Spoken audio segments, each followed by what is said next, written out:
모세가 민족의 지도자로서 이스라엘 백성을 이끄는 위대한 일을 했지만 가정적으로는 크게 행복한 것 같지는 않습니다. 아내의 충분한 지지와 사랑을 받은 것 같지도 않습니다. 안녕하십니까? 새로운 세상을 창조적으로 열어가는 백영락 목사입니다.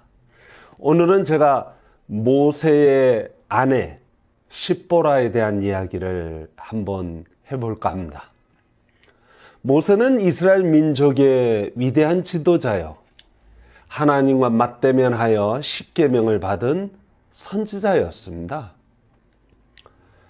그런데 성경은 놀랄 만큼 그의 부인 십보라에 대한 이야기는 아주 적게 쓰고 있습니다.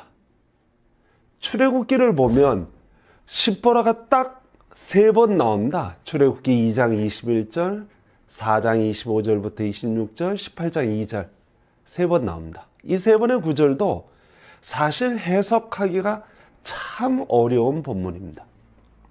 성경학자들마다 의견이 분분하지요. 그도 그럴 것이 히브리어 성경 본문이 아주 모호하게 썼기 때문입니다. 특별히 두 번째 본문 4장에서 십보라가 자기 아들 게르솜에게 할례를 주는 장면이 바로 그러합니다. 제가 개역성경 한번 읽어보겠습니다. 모세가 길을 가다가 숙소에 있을 때 여호와께서 그를 만나사 그를 죽이려 하신지라.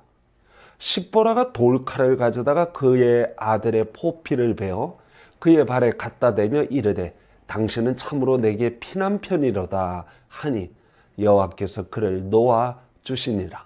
그때 십보라가 피난편이라 함은 할례 때문이었더라. 개역성경은 하나님께서 모세를 죽이려 했다고 하지만 히브리어 원문은 여호와께서 그를 죽이려 하신지라 하였습니다. 여기 그는 모세일 수도 있고 게르솜일 수도 있습니다. 더욱이 할례를 행할 때 개역성경은 게르솜을 지칭하여 그의 아들이라고 하였지만 모세 아들처럼 느껴지잖아요. 그런데 히브리어 본문은 명백히 그녀의 아들, NIV 성경도 히브리어 성경을 따라서 그녀의 아들로 번역했습니다. 자, 여기 게르솜의 나이가 몇 살 되었을까요? 최소한 30은 되지 않았을까요? 모세가 광야로 피신와서 십보라와 결혼하였고 그때 모세 나이가 40살이니 빨리 아들을 낳고 싶어 하지 않았을까요? 아무리 늦게 낳아도 10년 걸렸다고 합시다. 그러면 모세가 이스라엘 백성을 구원하러 애굽으로 떠날 때는 이미 80세예요. 그러면 게르솜의 나이는 최소 30세가 되지 않았을까요? 그런 아들에게 어머니가 할례를 행했다. 이거 어떻게 봐야 되나요? 어머니가 어른이 된 아들의 성기를 잡아 할례를 행했다. 이거 상식적으로 조금 이해가 되지 않는 본문이기도 합니다. 여기에 대해서 의문점을 가진 성경학자는 거의 없습니다. 단지 독일의 구약학자인 궁켈 정도가 성인 할례에 대해서 언급했을 뿐입니다. 아무튼 성인 할례를 시행해서 그의 발에 갖다 대며 했는데 여기 그도 모세인지 게르솜인지 아니면 모세를 죽이러 나타난 하나님의 사자인지 정확히 알 수 없습니다. 그리고 세 번째 등장하는 18장에 보면 모세가 어떤 이유에서인지 십보라를 장인에게 돌려보냈었는데 이드로가 딸과 손자들을 데리고 모세에게 오는 장면이 나옵니다. 이 부분을 두고 일부 구약학자들은 모세가 십보라와 이혼한 것이 아니었나 추측하는 학자도 있습니다. 아무튼 모세와 십보라의 관계는 한마디로 미스테리 투성입니다. 자, 그러므로 지금부터 제가 모세와 십보라 이야기하는 것은 성경적으로 확실한 근거를 둔 것이라기보다는 단지 저의 추측을 담은 소설이라고 생각해도 그렇게 생각하시고 들어주시면 좋겠습니다. 자, 그럼 시작하겠습니다. 모세가 광야로 피신하여 만난 미디안 족속은 목의 혈통으로 어머니 중심 사회 문화를 가지고 있습니다. 이러한 사회를 베너 문화라고 하는데, 남편은 결혼과 함께 아내의 혈족이 되고 그 처가의 가문에서 별로 권위를 누리지 못하는 문화입니다. 따라서 모세는 이드로 가정의 대릴사이가 되었습니다. 그가 아들을 낳고 게르솜이라 했는데, 이름의 뜻은 내가 타국에서 나그네가 되었습니다. 탄식하는 거예요. 막 그 때문이죠. 자기 주도권이 없고 아내가 주도권을 가지고 있는 사회에서 그럴 탄식을 할 법합니다. 여기서 모세와 십보라의 갈등 관계를 유추해 볼 수 있습니다. 여러분 다 알다시피 모세는 애굽의 궁정에서 왕자처럼 자랐고 후일 민족의 위대한 지도자가 되었습니다. 그러므로 모세에게는 리더십이 있었고 민족적 자긍심이 있었습니다. 이스라엘 민족은 비록 애굽에서 노예 생활을 했지만, 뭔가 수모를 겪었지만 그들은요 할례의식을 지켰습니다. 할례는 민족의 정체성을 드러내는 종교적 의식입니다. 그건 비록 우리가 힘없는 노예지만 누가 뭐라 그래도 우리는 아브라함의 자손이라는 당당함을 마음속에 가지고 있었다는 뜻입니다. 아브라함으로부터 시작한 할례를 지켜왔다는 데서 그런 것을 알 수 있습니다.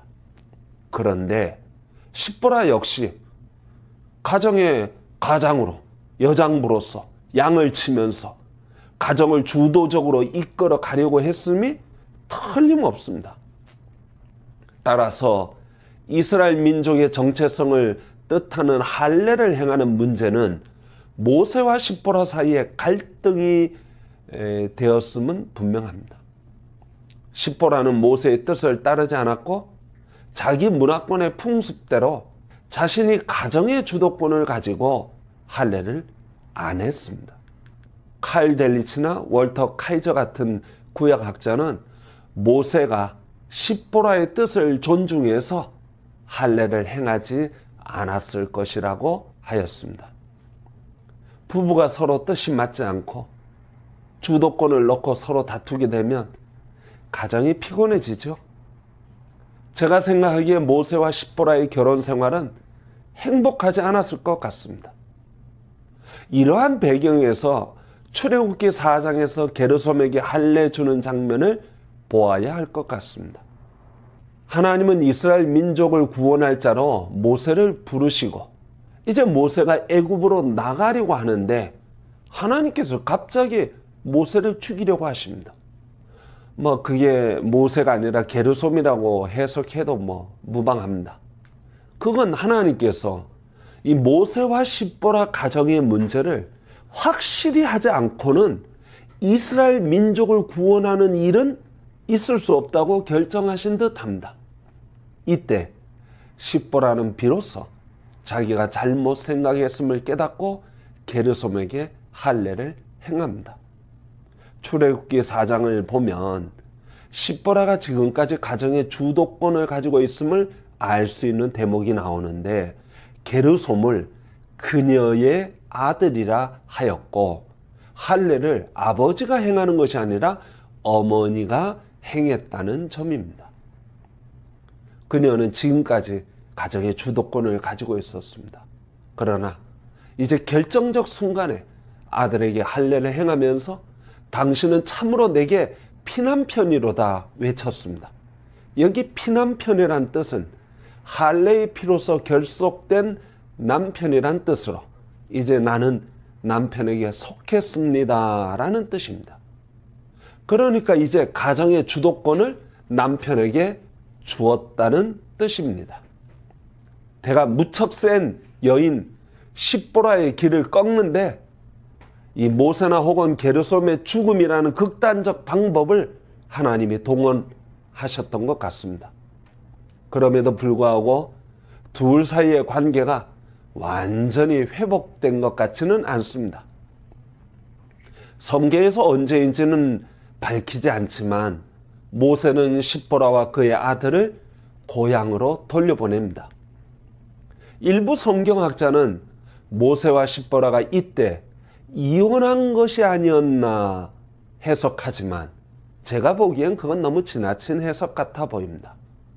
일부 학자는 모세가 자기 가족을 보호하기 위하여 미디안으로 돌려보냈다 하는데 그 또한 맞지 않는 해석 같아 보입니다. 게르솜이나 엘리에셀이 이미 어린이가 아닙니다. 성인이에요. 그런데 모세가 민족의 지도자로서 자기 가족만 보호하기 위하여 따로 특별히 조처를 취했다. 이건 지도자로서 맞지 않는 행동입니다. 오히려 십보라와의 갈등이 이스라엘 민족을 이끌고 나가는데 방해가 되지 않았을까 생각하는 게 더 낫지 않을까 싶습니다. 아무튼 18장에서 장인 이드로가 손자들 손잡고 모세의 아내 십보라를 데리고 모세에게 옵니다. 그렇게 해서 모세와 십보라는 다시 결합합니다.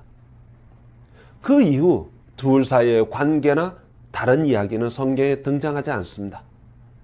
다만 둘 사이를 짐작할 수 있는 이야기가 민수기 12장 1절에 모세가 구스 여자를 아내로 받아들였다는 대목에서 조금 유추해 볼 수 있습니다. 그때 십보라가 살아 있었는지 혹은 죽었는지는 알 수 없지만 나이가 80이 넘은 모세가 구스 여자를 아내로 얻었다는 점은 시사하는 바가 참 큽니다. 모세가 민족의 지도자로서 이스라엘 백성을 이끄는 위대한 일을 했지만 가정적으로는 크게 행복한 것 같지는 않습니다. 아내의 충분한 지지와 사랑을 받은 것 같지도 않습니다.